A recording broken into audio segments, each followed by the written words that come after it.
globalement, on a, si on n'est que sur les problématiques climatiques, on va prendre que les problématiques climatiques pour simplifier, parce que il y en a beaucoup d'autres, et notamment les questions de biodiversité qui sont importantes et encore d'autres.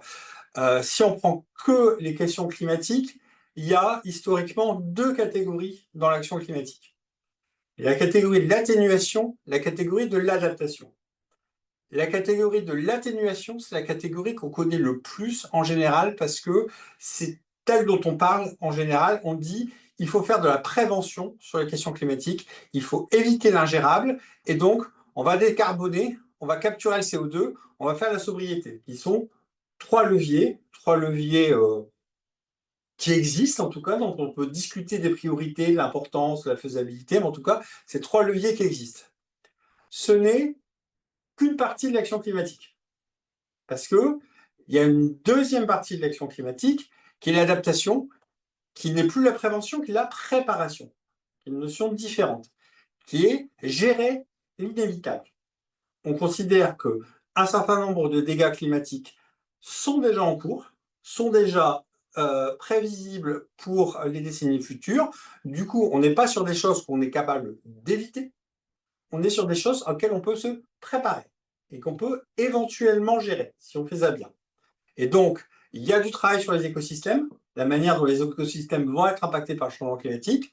Il y a les aménagements, la manière dont on conçoit nos routes, nos infrastructures, nos horaires, nos activités pour faire face à une situation qui se transforme. Et il y a la résilience, qui est qu'est-ce qui se passe quand on se prend un choc climatique dans la gueule, une sécheresse, une vague de chaleur, une, euh, une vague de froid aussi, parce qu'il peut y avoir des vagues de froid qui sont consécutives au changement climatique, une inondation, qu'est-ce qu'on fait pour la gérer?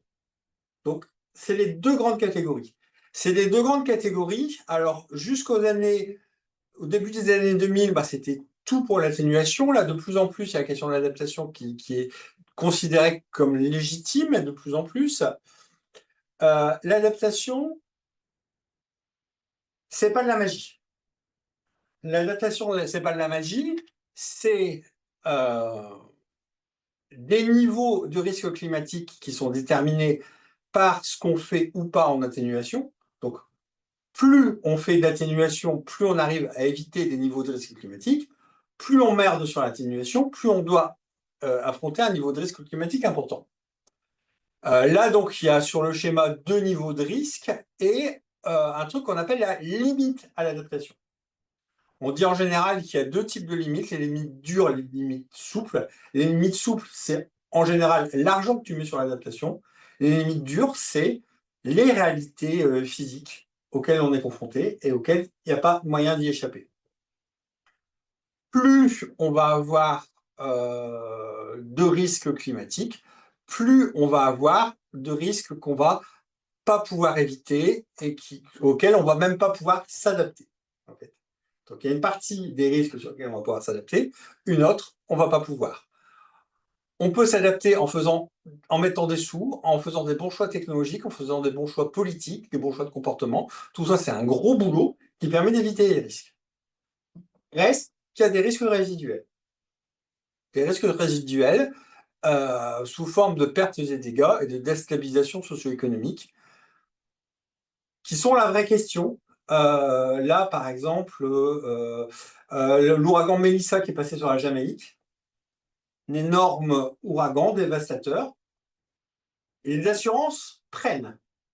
Les assurances vont prendre pour Melissa, ce qu'on appelle les catastrophic bonds, les contrats sur les catastrophes, vont prendre et vont permettre de réparer. Mais, à un moment, dans les risques résiduels, il va y avoir des pertes et dégâts au-delà de la capacité assurantielle. Comment on fait? Comment on fait quand on est au-delà de la capacité assurantielle de chaque pays?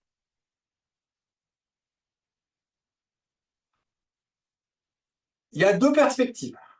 Il y a deux perspectives par rapport à ça, au niveau planétaire en tout cas. Soit on est capable de mettre de la solidarité internationale, de la justice planétaire pour dire finalement les pays du Sud qui sont victimes du changement climatique mais n'en sont pas responsables, il faut de la solidarité.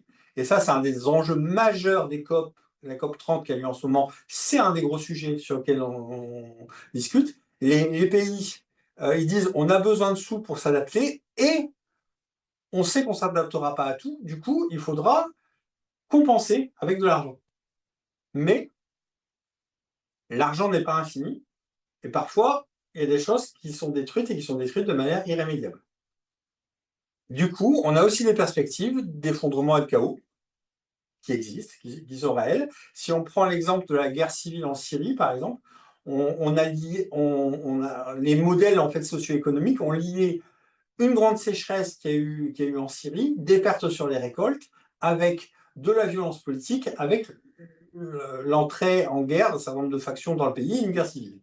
Et ça, c'est un mécanisme extrêmement connu sur toute la géopolitique. Tous les pays qui ont un impact important sur l'agriculture, tous les pays agraires, ça fait des troubles politiques derrière parce qu'il y a une situation qu'il faut essayer de remettre en place. C'est là-dessus qu'on est, en fait. Quand on est à adaptation radicale, on se dit, on est face à des processus d'effondrement qui sont en cours.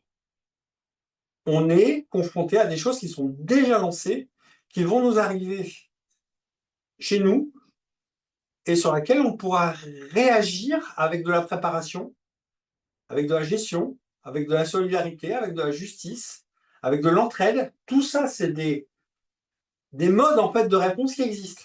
Et nous, on pense qu'il faut en parler.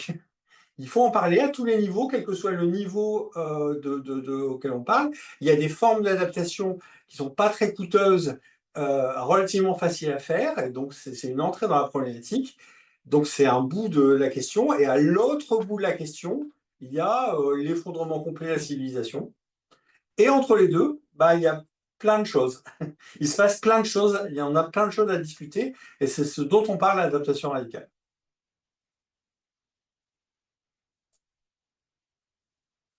Je ne sais pas si vous souhaitez réagir par rapport à cette présentation.